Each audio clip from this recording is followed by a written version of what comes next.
This last section of Chapter 6 talks about a specific subset of random variables, binomial random variables, which is what I'm going to be talking about in this one, and then a little bit more about those and geometric random variables in the next one.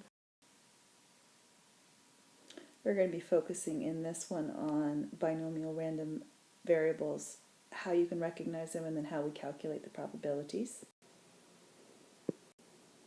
When you look at a statistical situation that it's asking for the outcomes of a random chance situation, you want to pay attention to see if that situation meets these requirements. And if so, then you're going to do your calculations in a particular way.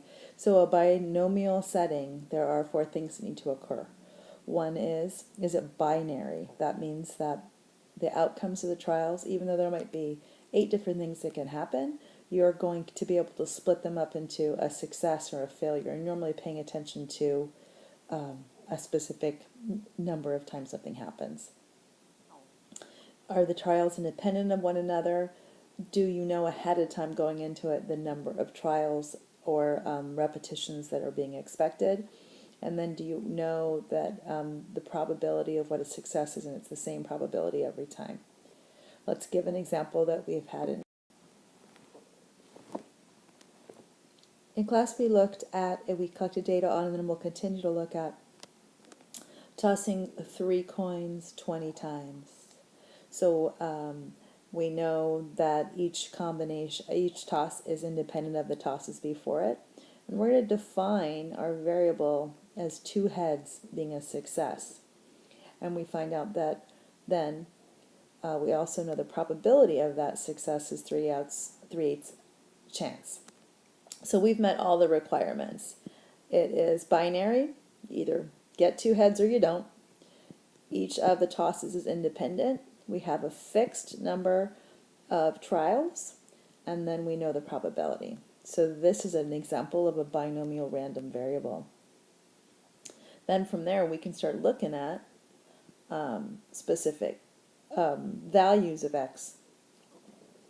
We had 20 trials, but we might be interested, for example, in what's the probability that you could have 8 of those 20 have 2 heads. And that's the kind of question that we might be looking at. So just to clarify, there's a couple of things. That binomial random variable, once again, is counting successes.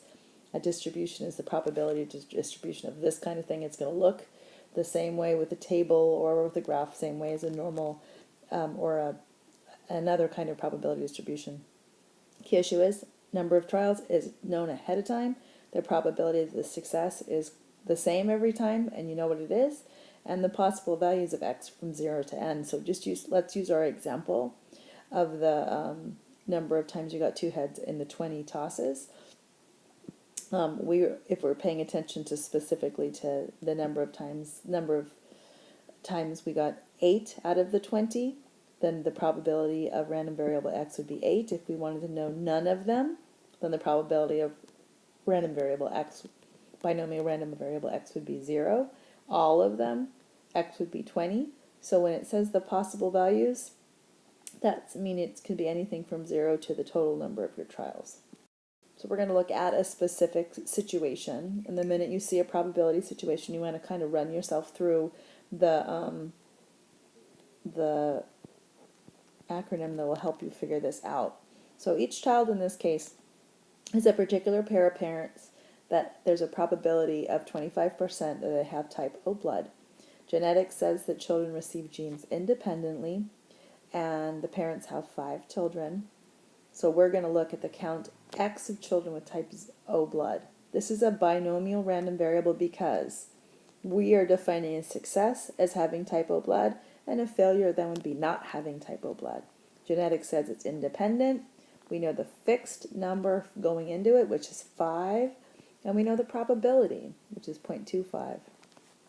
So if we're going to find the probability that exactly 2 of their kids are going to have type O blood, we are going to look at all 5 of the kids, right?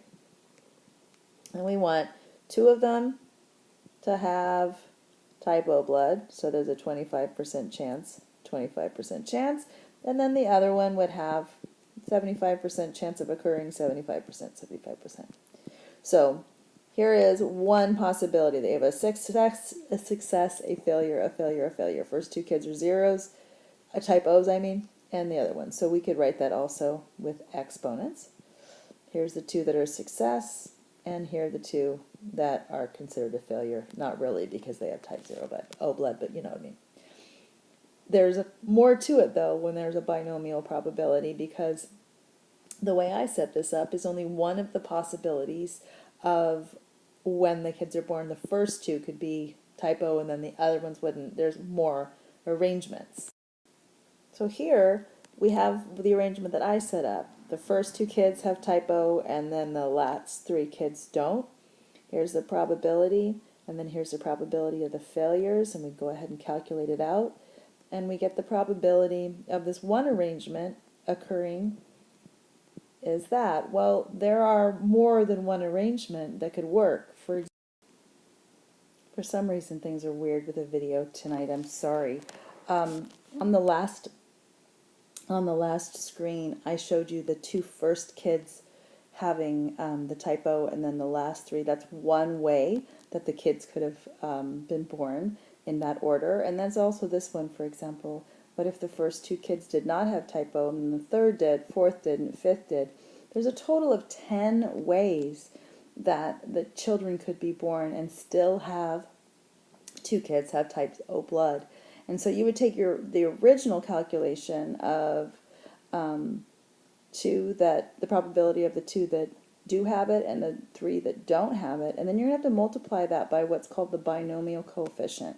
The 10 different ways, the arrangements, the total number of arrangements that you could have for that particular situation. So the binomial coefficient, the total number of arrangements in this particular situation with the 5 children, it's not that difficult with an organized list to come up with all the possible combinations or ways that it could work. But that's not necessarily a efficient or feasible way of handling it. So the binomial coefficient, the number of coefficients, the number of arrangements, I apologize, that are possible, it's fairly easy to calculate, even though this looks pretty whack-doodle. So we had five kids, and we wanted to know all the combinations with 2 kids. This is read as 5 take 2. And the way it works, and you've seen this before, depending on which math classes you got up to, 5 factorial, which means 5 times 4 times 3 times 2 times 1. And then K is, in this case, we want 2 kids to get that O positive. And then N minus K, so 5 minus 2 would be 3 factorial. I'm going to do this one by hand. You can go ahead and write it out and cancel it out, but we'll learn how to do it in a calculator as well. And so here we can have, like, this 2 can cancel out that 2, that 3 can cancel out that 3, and I'm missing a 2, so this 2 can cancel out, and you end up with 5 times 2 up top, which was the total number we got here. So you can calculate the number, you can find that binomial coefficient without having to make an order.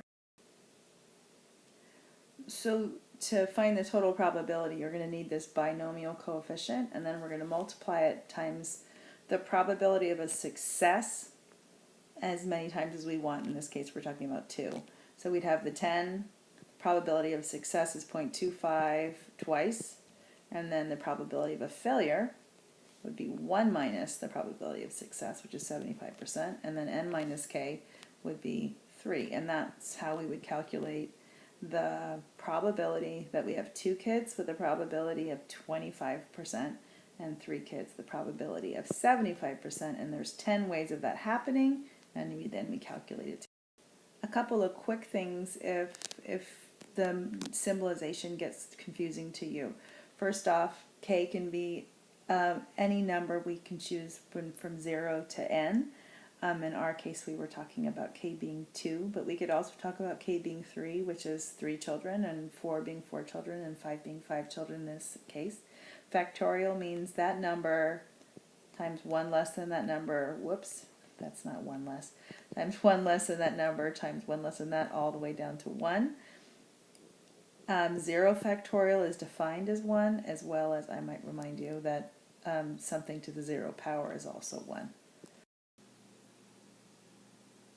When you recognize that you have a binomial probability on the test, you want to make sure that you communicate that you notice that it is a binomial distribution, that you need to communicate the parameters of the number of trials, the success probability, and the values of the variable, specifically what you're looking for. You're looking for x equals 3, you're looking for x equals 4. Show all your work, and either show your work by plugging it into the formula after you've defined them, or I'm going to teach you later how to use the calculator command. But you always want to communicate in more of a paragraph form, or sentence form, the numbers of interest in the fact that you recognize that it was a binomial distribution. Here's a situation from a couple of slides back where we were looking once again at that family and what's the probability now of 3 kids having type O blood. And so here you see that stated right here. What's the probability that the total number of successes will be 3 out of 5? And then we get it right there, 5 take 3. And we would write that, if we were writing it out, we'd write 5 factorial over 3 factorial, and then it's 5 minus 3, 2 factorial. It works out when you cancel that out to be 10. So it would be 10, there's 10 ways, times the probability that you're going to have type O for those 3 kids, and the probability that they won't have type O for the other 2 kids, and you end up with about an 8.7% chance that 3 of the kids will get type O blood. Adding on to this, let me make sure that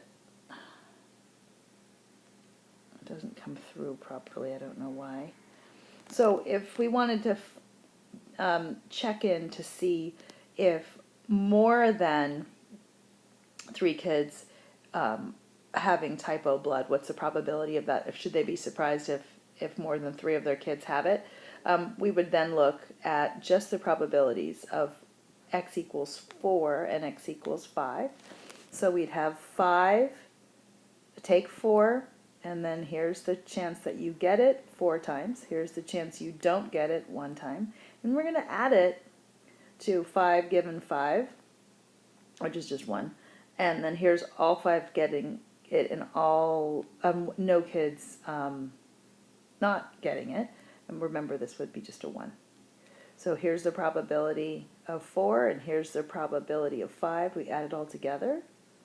And then you have to answer the question. And the question in this case is, should parents be surprised if more than 3 of their children have type O blood? Well, here's the percentage, 1.5%.